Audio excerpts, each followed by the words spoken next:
Alors nous sommes rejoints par Christophe Barbier, éditorialiste à BFM TV, et par Antoine Bazbous, associé chez Forward Global et qui est directeur de l'Observatoire des pays arabes. Antoine Bazbous, deux choses d'abord. Un cap a été franchi ce soir, pardon pour la banalité du constat, mais enfin quand même, un cap a été franchi, c'est pas avril, c'est pas des drones, c'est des missiles balistiques. Et puis, deuxième point, la rue arabe.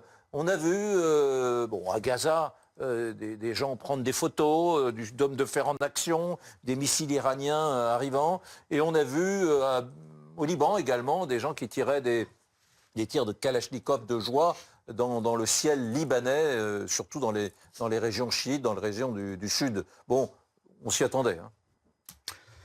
Oui, ça sont les effets d'une action qui est stratégique et majeure. Là, en fait, c'est le piège qui se referme sur l'Iran. L'Iran, pendant les 10 premiers mois du conflit, avait mené une guerre d'usure contre Israël et épuisé Israël dans cette guerre d'usure. À partir du mois de juillet, qu'est-ce qui s'est passé? C'est Israël qui a repris l'initiative et le dessus en assassinant le chef d'état-major de la milice à Beyrouth, 6 heures après, en assassinant Haniyeh à Téhéran. Et donc, l'humiliation est magistrale pour les Iraniens. Ils ont menacé depuis à tous les échelons qu'ils vont riposter, qu'ils vont venger leur honneur et Haniyeh. Ils n'ont rien fait. Et puis, Israël a continué à reprendre du poil de la bête et mener l'offensive jusqu'à il y a 10 jours, 2 semaines, quand ils ont éliminé en un seul bip 5000 cadres du Hezbollah, puis les Tokiwoki, puis l'état-major politique et militaire, puis Nasrallah. Bref, les clients, les amis de l'Iran se sont effondrés littéralement. Et du coup, ils ont dit, mais où est l'Iran ? Et l'ambassadeur d'Iran à Beyrouth, qui a été blessé par son beeper. Oui, parce qu'il fait partie de l'état-major du Hezbollah, il fait partie des passedarans, et donc du coup, il était porteur de ce même beeper distribué par le Hezbollah du même lot. Donc, qu'est-ce qui s'est passé? L'image de l'Iran s'est totalement effondrée. Et les gens qui applaudissaient l'Iran, qui ne juraient que par l'Iran et la puissance de l'Iran qui va ramener les gens à aller prier à Jérusalem et conquérir le Galilée, ils se sont totalement effondrés. Alors, dans ce cas-là, l'Iran était au pied du mur. Il fallait, pour sauver la face, réagir. Et que faisait Netanyahou pendant ce temps? Il attendait cette opportunité. Il voulait un prétexte pour aller frapper le complexe nucléaire iranien.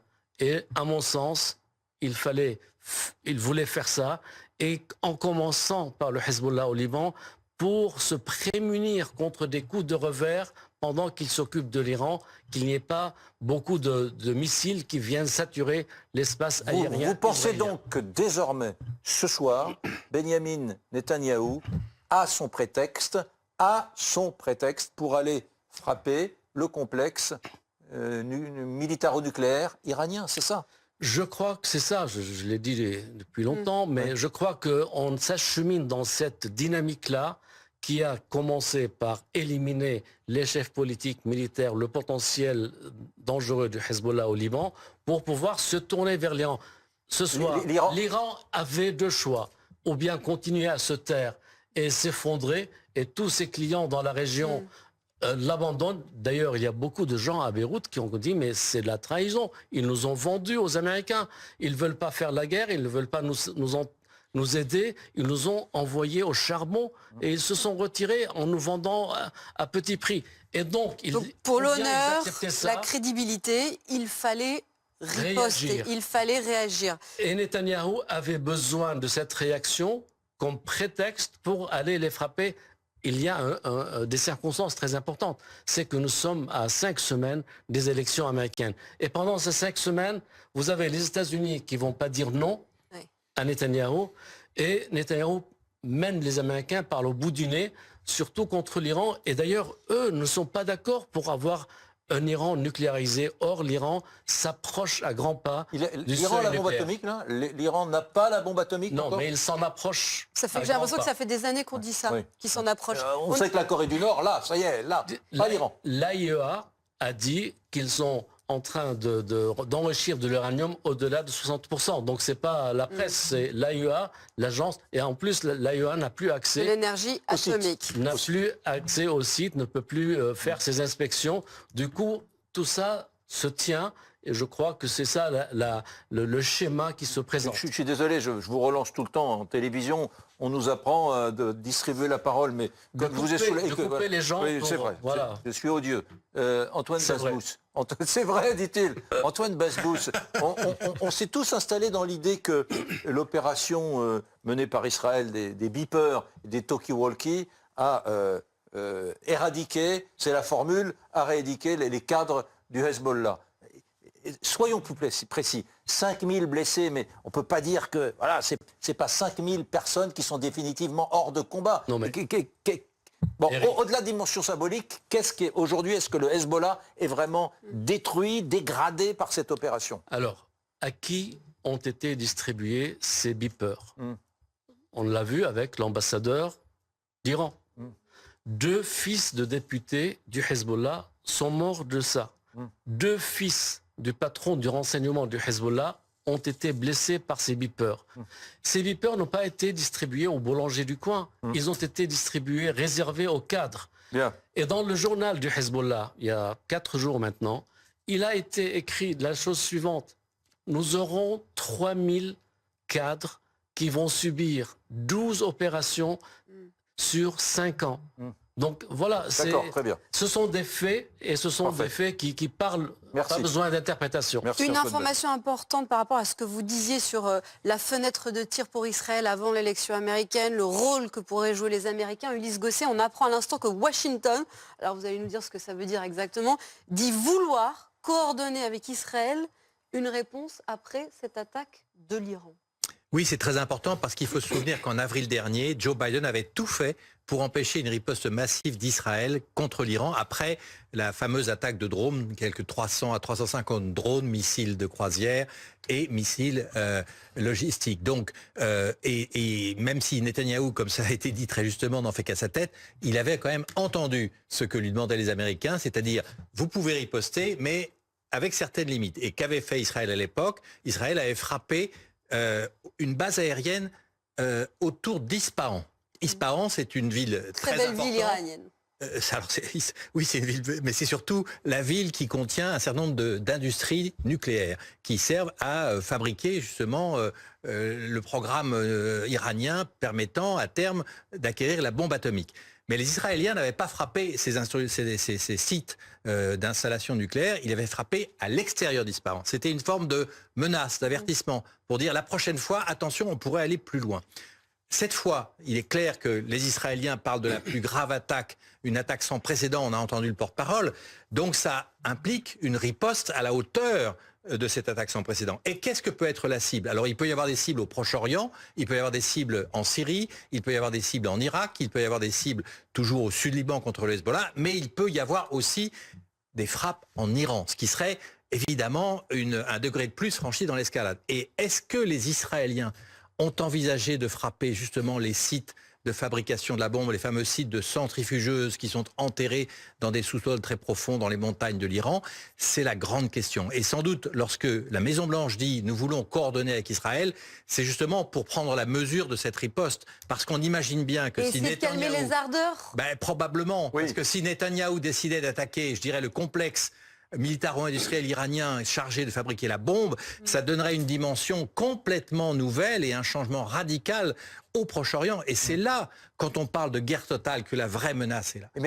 C'est ça, c'est-à-dire si Israël s'attaquait au nucléaire iranien. C'est aussi une des raisons pour lesquelles l'Iran avait tendance à calmer les ardeurs du Hezbollah et de Gaza. C'est que l'Iran n'a pas fini sa mission essentielle, numéro 1 du moment, acquérir la bombe atomique. Absolument. Donc l'Iran a tendance à dire attendons d'avoir la bombe atomique, pour l'instant on y travaille, donc pas d'embrasement général. Et pour préciser ce qui a été dit, c'est une affaire de semaines. C'est-à-dire que l'enrichissement à 100% avec les fameuses centrifugeuses qui fonctionnent à plein régime en Iran et qui ne font plus l'objet d'inspection de l'AIEA, ça prendrait quelques semaines. Ça ne veut pas dire que l'Iran pourrait fabriquer la bombe en quelques semaines, mais ça peut dire qu'il aurait la capacité de poursuivre la fabrication de la bombe d'ici quelques semaines. Et ça, pour Israël, c'est inacceptable. D'où la volonté des Israéliens de dire on doit, à un moment ou à un autre, s'en prendre au nucléaire iranien. Est-ce que c'est possible avant le 5 novembre, c'est-à-dire avant l'élection américaine? C'est la grande question. On voit bien que Joe Biden est affaibli. On voit bien qu'il est obligé de subir ce que décide Netanyahou sans lui demander son avis.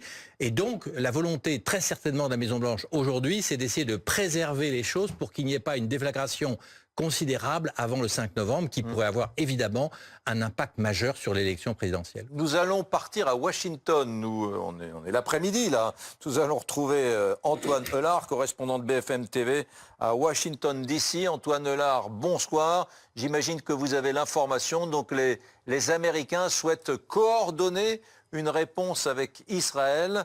C'est une façon, sans doute, c'est ce que disait Ulysse Gosset à l'instant, d'essayer de calmer les ardeurs vengeresses de Benjamin Netanyahou. Antoine Eulard. Oui, absolument. En fait, Joe Biden est en ce moment dans la Situation Room, cette salle de crise qui est située dans les sous-sols de la Maison-Blanche. Et c'est depuis cette salle d'abord que tout à l'heure Joe Biden a ordonné à l'armée américaine d'intervenir pour protéger l'État hébreu et d'intercepter les missiles iraniens. Et c'est effectivement ce qui s'est passé. Le Pentagone, il y a quelques minutes, a donné des précisions sur le rôle qu'ont joué les États-Unis.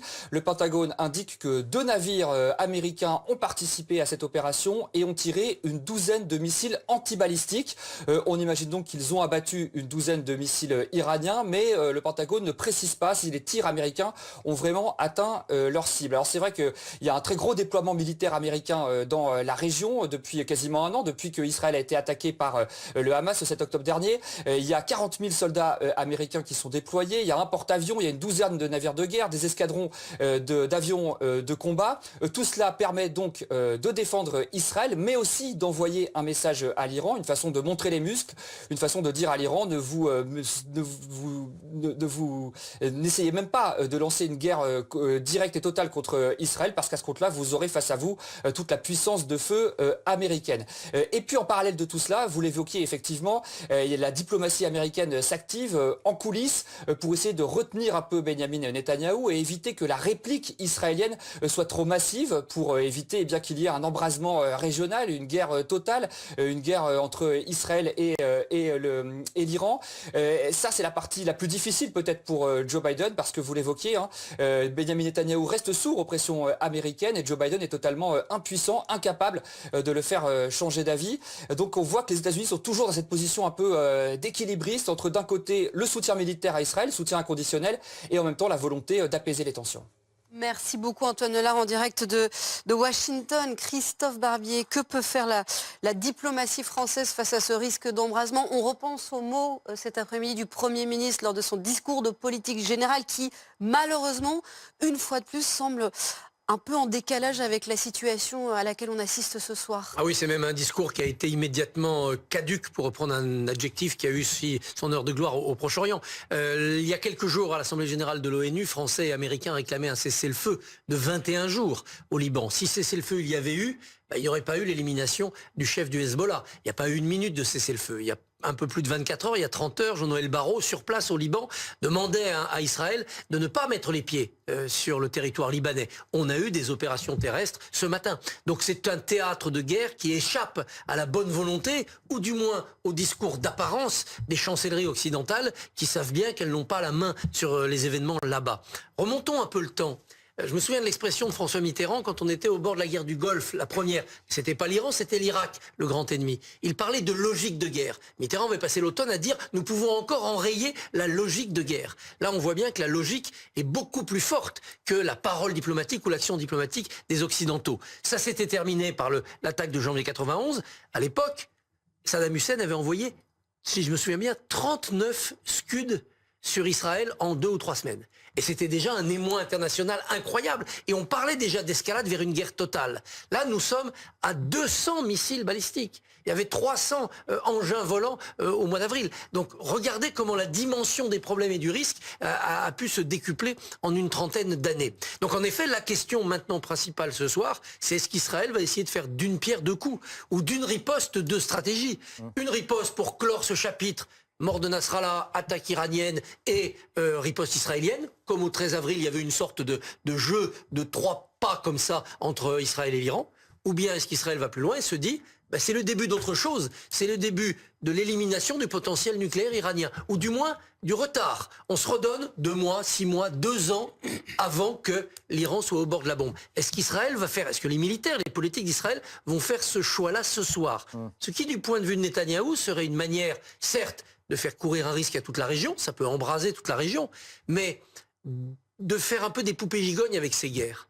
Déjà, sa guerre à Gaza, en difficulté, a été englobée dans celle menée au Liban, contre le Hezbollah. Et maintenant, il y aurait d'un seul coup un conflit supérieur pour couvrir ou faire oublier que sa stratégie à Gaza, près d'1 an après le 7 octobre, est quand même en échec. Les otages ne sont pas libérés, Sinwar est vivant. Merci pour cette analyse. Je rappelle qu'il y a quelques instants, Antoine Bazbouche, directeur de l'Observatoire des pays arabes, lui penchait plutôt pour cette idée. Cette idée, il tient désormais sa raison pour dire, eh bien, mesdames, messieurs, je vais frapper le complexe militaro-nucléaire iranien. Partant du principe qu'Israël connaît les sites et sait comment les frapper. Oui. Voilà. Sauf que Attendez, oui. les sites iraniens sont, à l'inverse des sites irakiens et syriens, sont dispersés et enterrés. Mais en même temps, Christophe parlait de logique de guerre. Moi, je dis qu'on est passé à une dynamique de guerre. Et la guerre est là et il va accélérer.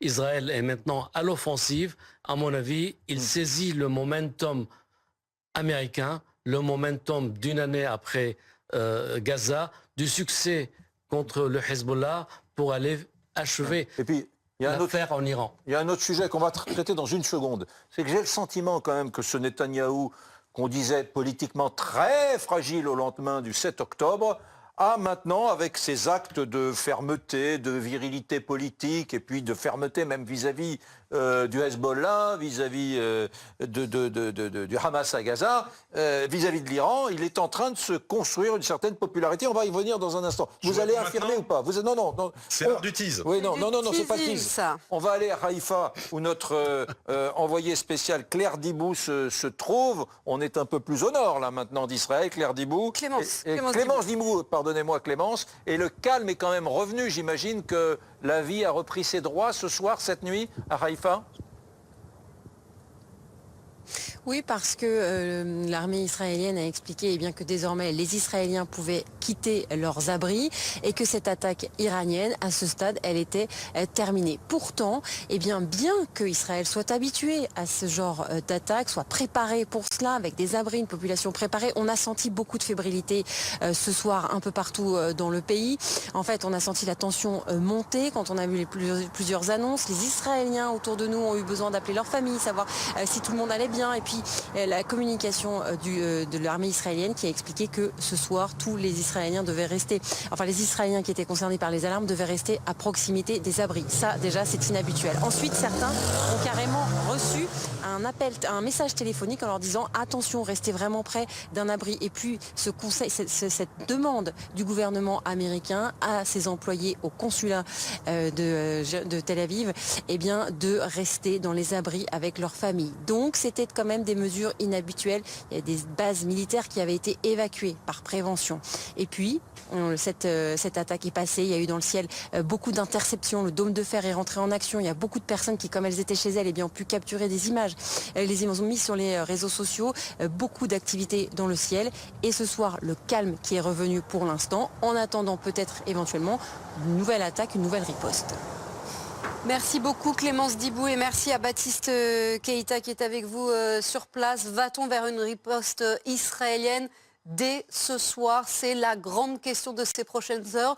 Je vous signale d'ailleurs que BFM TV et toutes nos équipes vont rester en direct toute la nuit pour suivre l'évolution de la situation. Riposte israélienne après cette attaque de missiles balistiques iraniennes qui a donc été menée ces dernières heures. 180 missiles balistiques iraniens qui ont été tirés. La plupart interceptés par le dôme de fer israélien. Ce qu'il faut dire aussi, c'est qu'à ce stade, il y a une victime en Cisjordanie de cette attaque balistique. Mais le ciel israélien a rouvert et un calme précaire est revenu, alors qu'en parallèle, une attaque terroriste a été menée sur le sol israélien dans le quartier de Jaffa, qui est juste à côté de Tel Aviv. 6 morts, il y a 8 morts et au moins 6 blessés. Mais le porte-parole de l'armée israélienne nous disait tout à l'heure qu'il ne faisait pas le lien entre ces deux événements, Eric. J'aimerais me tourner à l'instant vers Benjamin Petrover, correspondant d'I24 News à Paris. Benjamin Petrover, pendant que notre envoyé spécial parlait à l'instant, Clémence Dibou à Haïfa, on jouait des images, je voudrais vous les remontrer parce qu'on dit que le dôme de fer a intercepté ces 180 missiles envoyés par l'Iran, qui sont arrivés, donc ces missiles balistiques, en 9 minutes depuis l'Iran sur Israël. Et regardez ces images, on les voit très bien, on voit une explosion. Donc tous n'ont pas été interceptés. Vous avez raison de le souligner, Eric. Il faut préciser que Haïfa est un port. Nous sommes en bord de mer.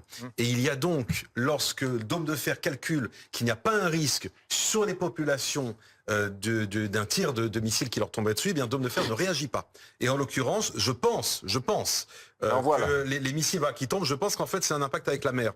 Parce que Haïfa est au bord de la mer. Oui. En l'occurrence, lorsque le dôme de fer intercepte les missiles, on le voit très clairement. Je l'ai vécu malheureusement des dizaines de fois quand j'étais en reportage à Tel Aviv. On voit un halo se former dans le ciel au moment de l'impact entre le missile qui arrive et le dôme de fer qui l'intercepte. Il faut souvent s'en éloigner. Très souvent, la population les filme. On voit d'ailleurs que ça, ce sont des images amateurs.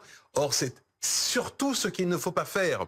Parce qu'après l'impact, il y a des débris qui tombent. Et c'est déjà arrivé par le passé qu'il y a eu des blessés graves ou des morts simplement d'impact ou de débris provoqués par les tirs de missiles ou de roquettes. Donc ce soir, il faut rappeler que c'est une attaque massive menée par Téhéran contre Israël, que c'est une attaque aussi différente de celle qui a eu lieu au mois d'avril. Si vous vous souvenez, au mois d'avril, c'était surtout des drones. C'était des drones. Et des vieux missiles. Et voilà, des vieux missiles, mais surtout des drones. C'était totalement fou, c'était totalement inédit. Des drones équipés d'engins explosifs qui partaient de Téhéran, direction le ciel israélien, qui pour une grande majorité ont été éliminés en fait sur le ciel jordanien par le matériel américain, par du matériel français qui, selon la diplomatie, était là pour protéger les militaires français ou les bases françaises présentes en Jordanie, pas pour protéger les Israéliens. Mais bon, le résultat était là tout de même. C'est la France qui a aussi aidé Israël à se protéger de cette attaque iranienne. Et au final, c'est un nombre réduit de missiles qui sont arrivés sur le ciel israélien et que Dôme de Fer a dû affronter. Ces missiles balistiques sont fabriqués d'où viennent-ils? Ce sont des missiles balistiques. Fabrication iranienne. Fabrication iranienne. Du même type que ceux que l'Iran fournit à la Russie? Alors ça, il faudra vérifier, on ne sait pas encore précisément, mais ce qui est certain, c'est que déjà ce soir, des sources font part de l'aide américaine. Autrement dit, encore une fois, ce n'est pas Dôme de Fer seul qui a agi face à ce barrage de quelques 180 à 200 missiles balistiques, mais là encore, les missiles antimissiles américains qui sont entrés en action pour aider Israël. Et on saura peut-être dans les jours, et on saura peut-être dans les jours qui viennent si la France ou d'autres alliés encore ont été ce soir. Participer à je voudrais préciser un tout petit détail, et je vous laisse poser votre question, un tout petit détail. Israël est un pays minuscule. Israël, c'est 2 fois la Corse. Donc quand on a 180 missiles qui tombent sur un tout petit territoire, je vous laisse imaginer ce que c'est à l'échelle de ce pays.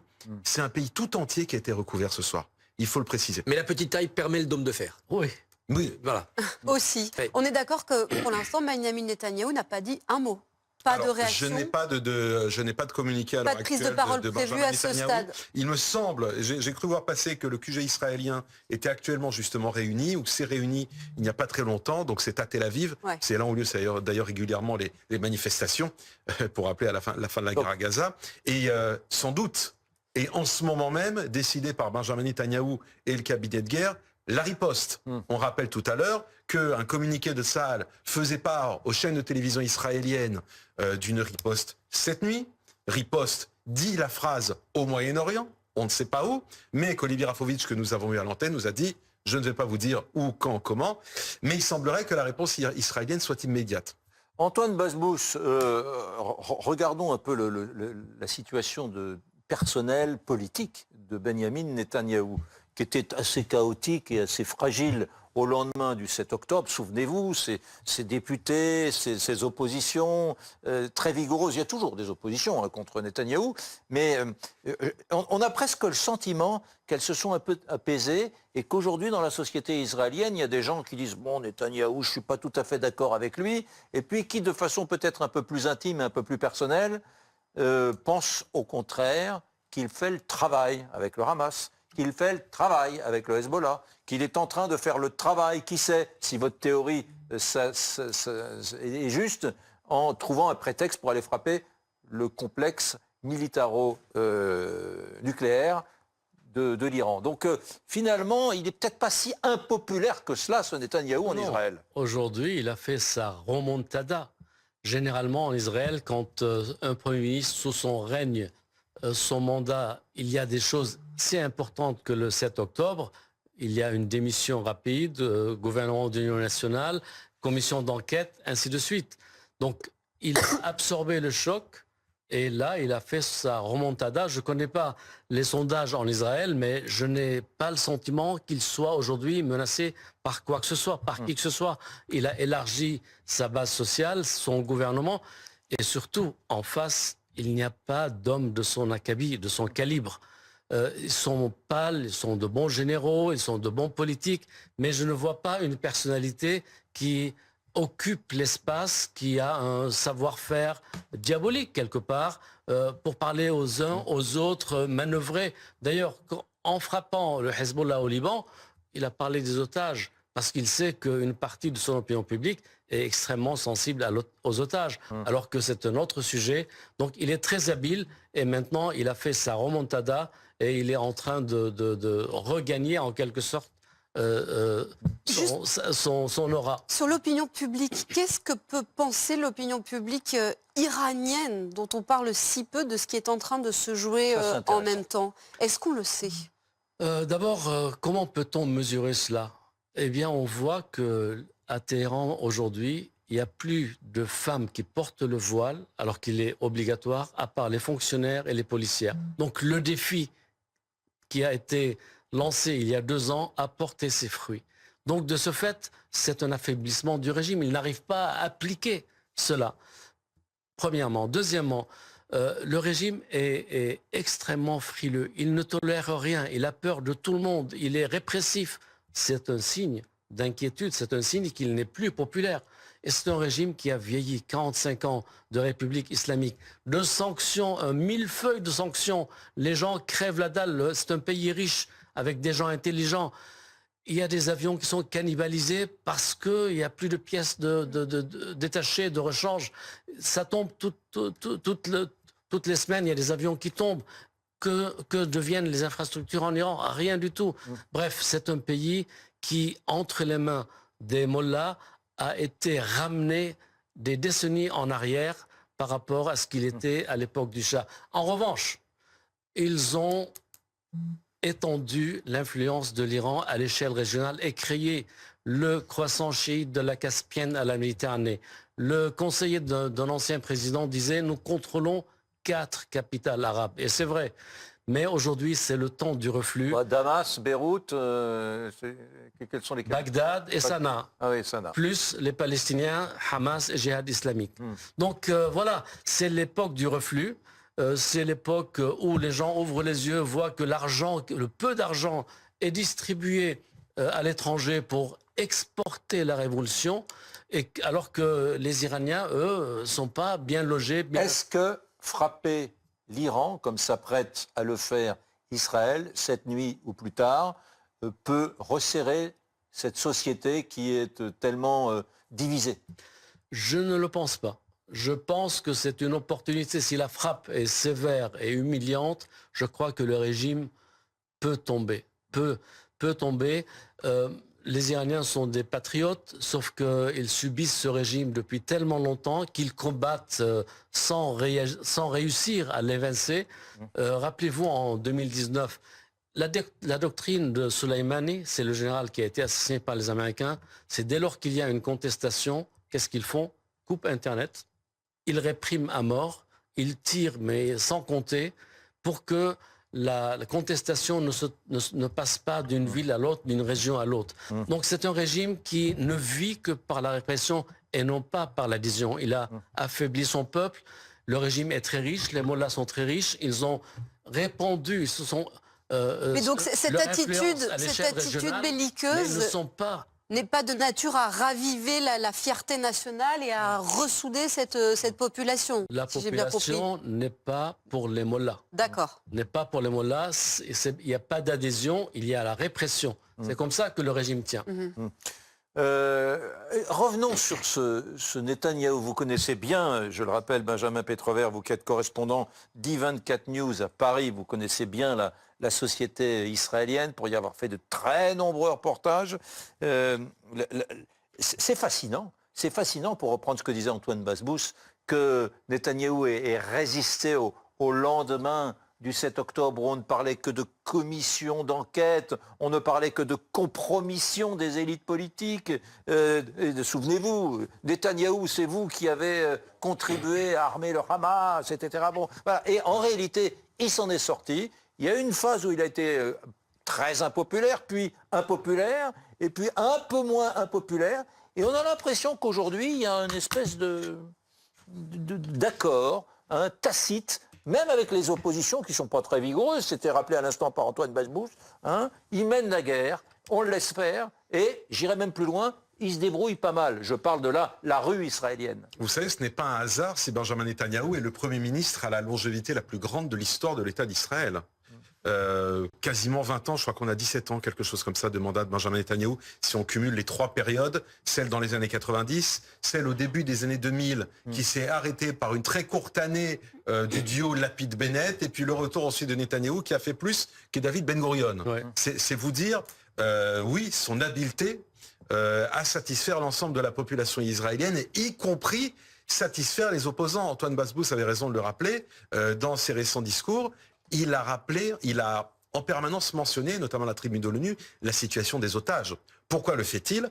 Parce qu'aujourd'hui, la question des otages est l'épine dans le pied du gouvernement israélien et de l'armée et des renseignements, de tout, d'ailleurs pas que de Netanyahou. Ils sont incapables de ramener encore 101 otages qui sont toujours dans les tunnels de Gaza, dont, rappelons-le, la moitié seraient encore vivants. Alors Netanyahou, c'est un stratège. Il faut rappeler aussi, Eric, qu'il profite en fait d'un système. C'est le système de la proportionnelle intégrale en Israël, qui est un véritable bazar. Quand en France, on fait des débats pour mettre une dose de proportionnelle, venez voir en Israël le bazar que met la proportionnelle intégrale, mais qui permet en tout cas au Premier ministre, et je finirai là-dessus, d'endosser son costume de chef de guerre. Et vous avez raison, c'est là où il est le meilleur. C'est quand il est en chef de guerre, parce que là, les Israéliens se refédèrent autour de lui, notamment ce qu'on appelle... Vous êtes d'accord avec l'idée que ça va mieux pour lui dans ça? Je parle de sa cote de popularité uniquement. Mais oui, là, parce il y a deux Israël, si vous voulez. Il y a l'Israël du centre, notamment de Tel Aviv, et puis il y a ce qu'on appelle l'Israël de la périphérie. Ce sont les gens au sud, Ashdod, Ashkelon, au nord, ceux qui ont été pendant quasiment un an évacués de leur maison.